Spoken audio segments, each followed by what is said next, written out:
Kita lanjutkan lagi perbincangan Bang Masinton, tapi kalau melihat ini pemilih dari Anies, pemilih fanatik, kemudian juga pemilih PDIP, ini kan masih ada gap lah, masih ada jaraknya begitu. Bagaimana dari PDIP sendiri kalau nanti mengambil keputusan untuk bersama Anies, mengemas ini agar pemilih dari PDIP mau nih yang dari 2017 Pilkada, Pilpres yang memang tidak mendukung Anies, bahkan lebih banyak untuk mengkritisi program-program Anies. Bagaimana nih Bang?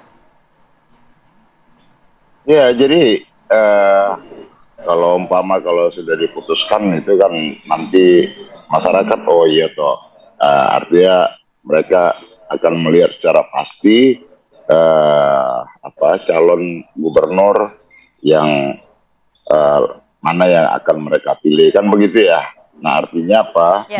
Nah nanti ya tugas partai menjelaskan kepada masyarakat juga relawan ya kenapa kemudian memilih A, memilih B, kan begitu ya.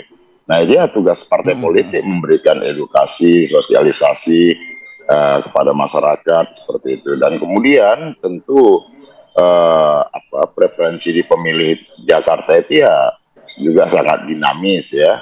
Artinya melihat figur, kemudian programnya kan begitu ya. Karena Jakarta kan basis pemilihnya ya relatif lebih rasional seperti itu sehingga dari paparan program ya nanti juga akan bisa dilihat perbandingannya antar kandidat gitu ya program-program yang disampaikan. Nah, saya rasa di Jakarta itu ya swing votersnya juga sangat tinggi ketika dia melihat mana yang lebih rasional untuk programnya dari masing-masing kandidat, dia akan berlabuh ke sana seperti itu. Bang Masinton, saya mau konfirmasi juga dong.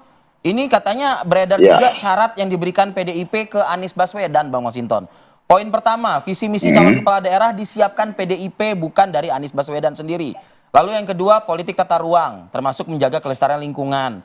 Dan beberapa poin lainnya seperti diantaranya ini ada mewujudkan Indonesia yang berdaulat di bidang politik dan berdikari di bidang ekonomi.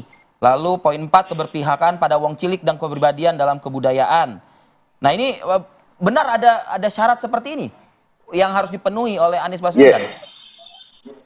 Ya itu kan bagian dari platform perjuangan PDI Perjuangan.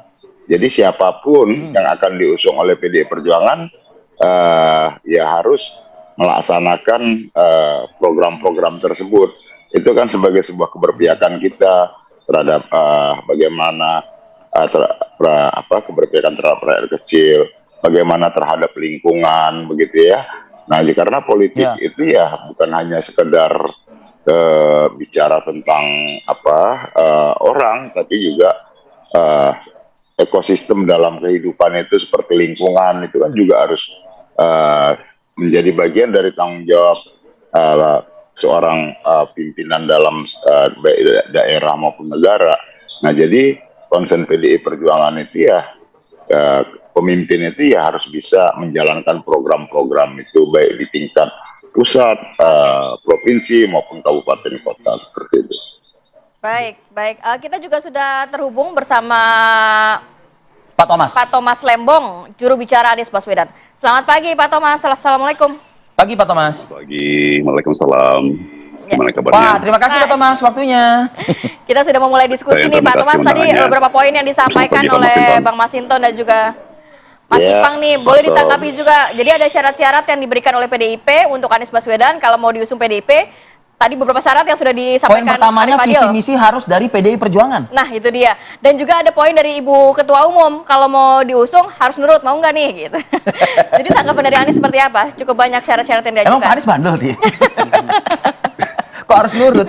Khawatir nakal. Silakan Pak Tom. Khawatir nakal ya Pak. Itu frasa yang bagus sekali Pak. Khawatir nakal. Nakal berdikari. Sejauh yang saya bisa sampaikan, Pak Anies tidak punya sejarah nakal ya, sebagai pejabat. Tapi kalau saya pribadi sih melihatnya, kalau kita hilangkan gaya tulis atau gaya bicara yang bombastis, ya, Itu kan syarat-syarat yang lumayan standar. Uh, Misalnya visi misi kan memang selalu disusun bersama oleh para partai Iya. pengusung dengan calon yang diusung. Jadi saya tidak melihat apa syarat-syarat yang beredar itu sebagai sesuatu yang di luar yang lazim ya. Mm-mm. Kalau saya anggapnya sih biasa-biasa aja. Biasa-biasa aja ya. Kalau dibilang nurut ya nurut dengan janji-janji yang sudah disepakati antara Bersama. semua pihak kan. Sejauh kondisi memungkinkan gitu. Mm-mm. Oke, selain itu juga kalau kita Gimana? melihat tadi juga sempat dibahas terkait dari basis pemilih dari Anies Baswedan sendiri, Pak Tom. Kita tahu bahwa basis pemilih antara Anies dan juga PDIP ini nampaknya agak susah disatukan. Satu Islam konservatif, kemudian juga satu nasionalis begitu ya.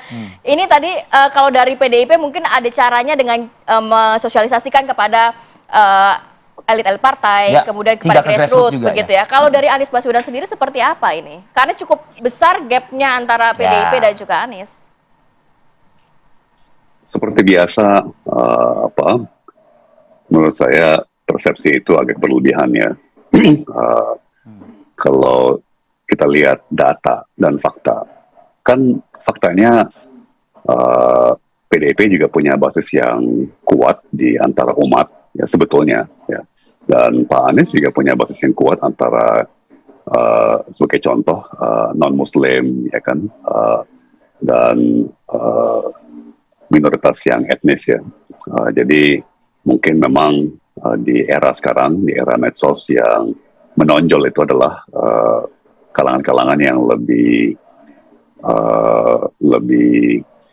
vokal atau lebih militan ya. Apakah itu di spektrum kiri atau spektrum kanan ya. Tapi kalau kita lihat realitanya sebetulnya PDIP dan Pak Anies besar sekali overlapnya ya istilahnya, jadi banyak sama atau banyak kesinambungannya. Nah, tapi sejauh memang ada kekuatan branding ya, PDIP di tema-tema nasionalisme ya kan keberpihakan kepada rakyat kecil, sementara Pak Anies punya misalnya branding kuat di antara umat ya, itu bagi saya sebuah peluang yang luar biasa untuk bisa mempersatukan elemen-elemen terbaik daripada kedua pihak ya kan.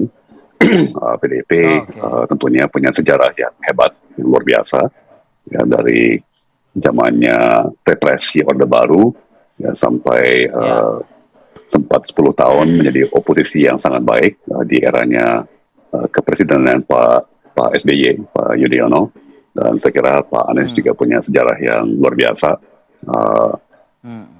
Waktu nyalon sebagai gubernur di 2017, tentunya sebuah proses yang sangat sulit, tapi juga 5 tahun menjabat gubernur dalam posisi oposisi juga. Ya. Jadi ini peluang untuk mempersatukan elemen-elemen terbaik daripada kedua belah pihak.